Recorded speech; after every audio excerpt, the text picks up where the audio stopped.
गरीब की wooden go kart race.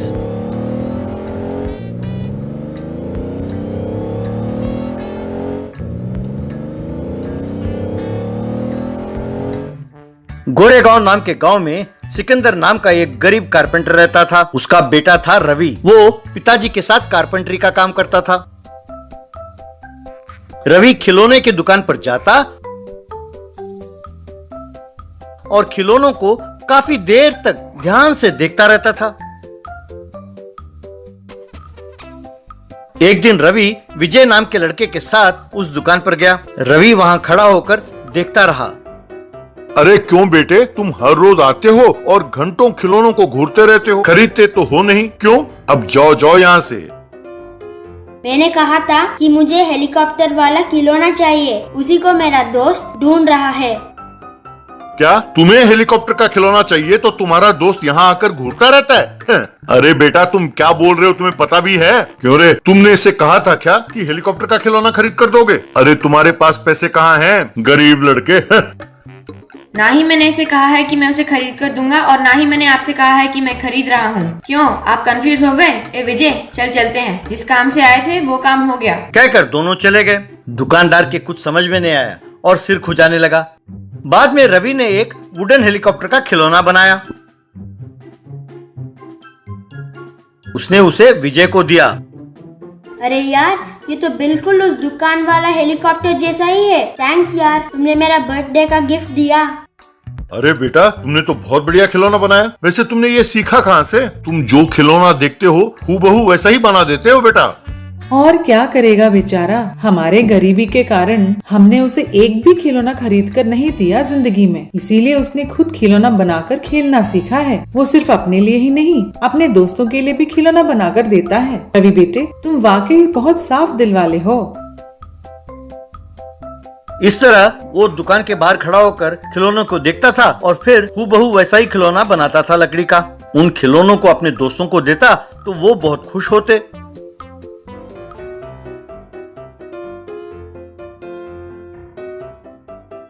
उस गांव में धीरज नाम का एक धनवान का बेटा अपने दोस्तों के साथ बाइकों में और कारों में घूमता रहता था। अपने गाड़ियों में जाते जाते सड़क के किनारे वाले दुकानों को तोड़ता फोड़ता रहता था।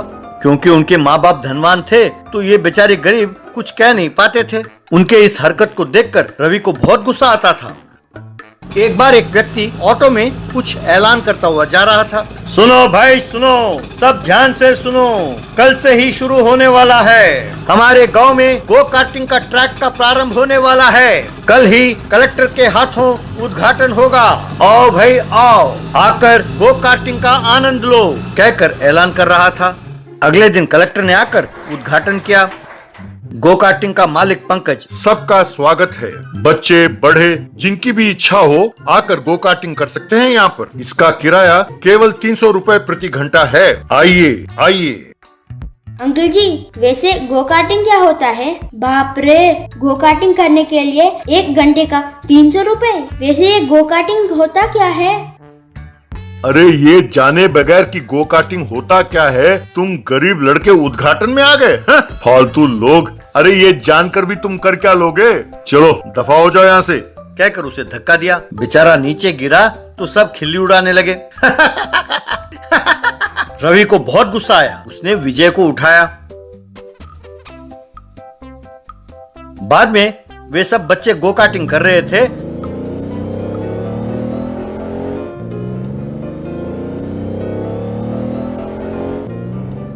तो रवि और विजय बड़े ध्यान से देख रहे थे। अरे यार, गो कार्टिंग का मतलब होता है मिनी कार। इन्हें मिनी कार चलाना आता है ना, इसलिए ये गो कार्टिंग भी अच्छा कर लेते हैं। 300 रुपए प्रति घंटा देकर हम तो इसे चला नहीं सकते। चलो चलते हैं। रवि भैया, हम भी गो कार्टिंग करना चाहते हैं। प्लीज भैया, किसी तरह तुम ही ये मिनी कार बना के हमें दो, प्लीज।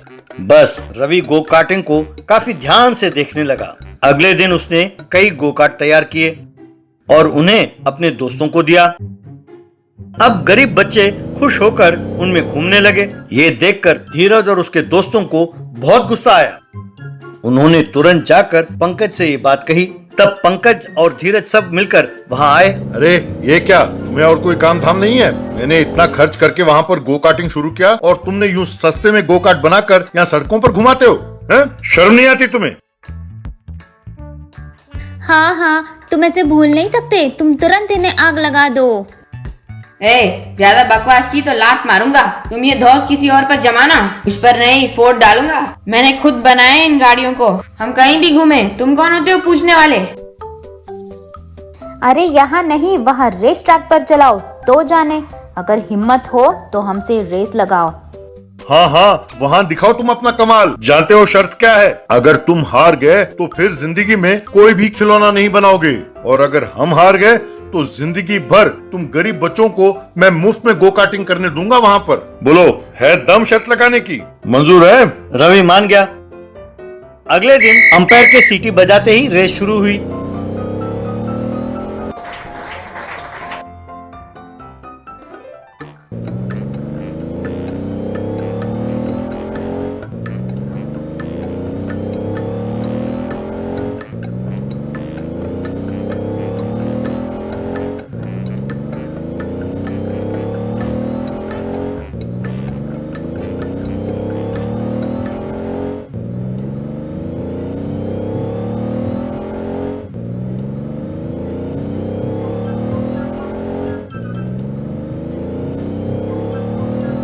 रवि के बनाए हुए गोकार्ट ने ही रेस जीता। ये देखकर लोगों ने ताली बजाई। धीरज और उसके दोस्तों ने सिर झुका लिया शर्म के मारे। उस दिन से गरीब बच्चों को वहां पर मुफ्त में गो कार्टिंग करते हुए देखकर पंकज दुखी हो रहा था। Village bull ambulance. एक दिन एक गांव में एक नेता भाषण दे रहा था। उसका नाम था फेकूलाल। मेरे प्यारे गांव वालों, इस देश को आजादी मिले 70 साल हो गए हैं, पर अपने गांव में अब तक आजादी नहीं मिली है। विद्या और वैद्य के क्षेत्र में अपना गांव अभी भी पिछड़ा हुआ है, ये हम सब जानते हैं। ना एक अच्छा स्कूल है, ना ही एक अच्छा अस्पताल, ना बिजली, ना पानी। यूं गिनने लगे तो बहुत सारी समस्याएं हैं। हमारे इस हाल के जिम्मेदार वो नेताएं हैं जिन्हें आपने वोट देकर जिताया था। इसलिए इस बार मैं खुद एक इंडिपेंडेंट उम्मीदवार के रूप में खड़ा होने जा रहा हूं। क्या आप जानते हैं कि मेरा चुनाव चिन्ह क्या है? कुत्ता।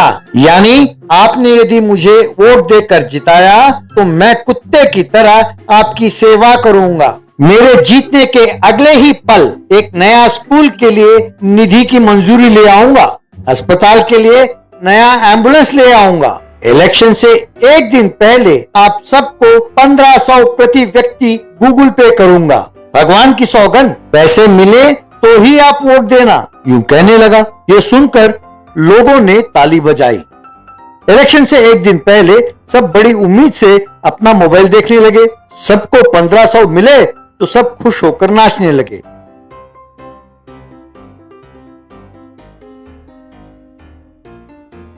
चुनाव वाले दिन सबने लाइन में खड़े होकर उसे वोट डाला। वो बम्पर मेजॉरिटी के साथ जीत गया तो गांव वालों ने उसे जीप में बिठाकर उसका जुलूस निकाला। एक दिन उस गांव के अस्पताल में एक डॉक्टर ने एक बूढ़े की जांच की और उसके बेटे से, सुनो बेटा, तुम्हारे पिताजी को तुरंत शहर के अस्पताल ले जाना होगा। उनके दिल में स्टेंट डालना होगा, नहीं तो जान का खतरा है। एम्बुलेंस तैयार करो। ए ड्राइवर, एम्बुलेंस निकालो। डॉक्टर साहब, एम्बुलेंस कल रात को खराब हो गया। मैकेनिक ने आकर देखा और कहा कि रिपेयर के लिए 5000 रुपए खर्च होंगे। मैंने महकमे वालों को सूचित कर दिया है, पर वहां से कोई जवाब नहीं आया। What nonsense is this? तुम्हारा ये एम्बुलेंस कितनी बार रिपेयर होगा? नए एम्बुलेंस के लिए कितने रिक्वेस्ट भेजे, पर कोई परवाह ही नहीं करता। धत, ऐसे हालात में काम करना मेरी बदनसीबी है, उसने सोचा। फिर बेचारे बूढ़े को ऑटो में ले जाया गया।